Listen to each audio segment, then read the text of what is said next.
Hi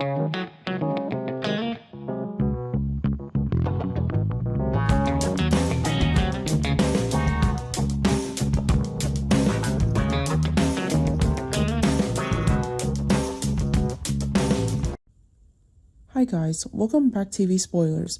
Today I'm going to reveal the audience the baseless accusations that got Victor into trouble. Kane wakes up to shocking accusations. Kane Ashby wakes up from his unconscious state but has partial amnesia about what happened. However, in brief moments of lucidity, he mutters accusations against Victor Newman, implying that Victor is directly involved in his condition and plotting to endanger Kane's family. This fragmented testimony, despite lacking concrete evidence, will cause Adam Newman, who found Kane, to begin questioning his father. Victor enters a new spiral of anxiety as the lack of news about Kane begins to weigh heavily on his every decision. In Genoa City at this time, no one acts without a purpose, and Victor understands that better than anyone. Therefore, Kane's disappearance is not just a random incident or accident. It smelled of carefully calculated move, a ploy to sever agreements that threatened his power, and more importantly, to put Victor on the defensive. He couldn't stand the feeling of someone manipulating his game, much less the idea that the honor and the Newman empire were at risk of being shaken by a story he didn't yet control. The more he tried to remain calm, the clearer the warning in his head became. When a man like Kane disappeared, it was often not just Kane's story. It was a message to those near the center of power. Victor began searching for Kane with the instincts of a battle-hardened survivor.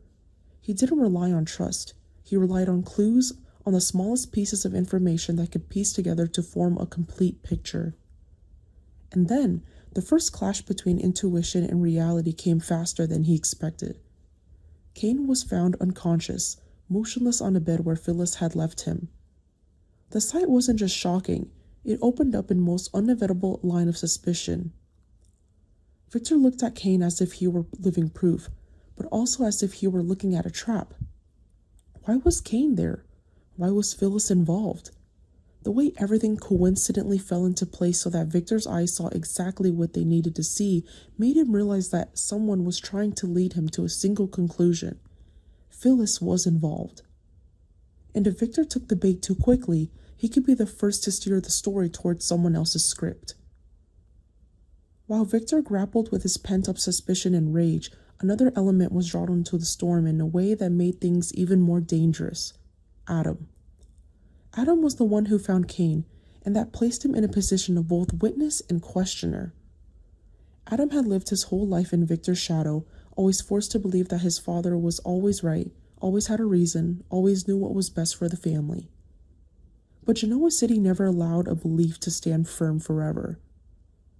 When Adam saw Kane unconscious, when he sensed the atmosphere of a conspiracy unfolding like ink and water, he couldn't help but wonder, was this another instance of Victor crossing the line? And that question, though fleeting, was a dangerous crack, because Adam knew all too well, when faith in Victor begins to waver, everything else will shake with it. Then Kane woke up. His awakening wasn't a saving grace. It was like igniting a powder keg.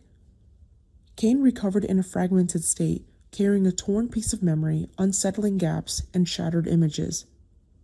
He couldn't tell a complete story, couldn't point to concrete evidence, couldn't confirm who did what. Yet in those brief moments of lucidity, Kane mumbled accusations against Victor Newman.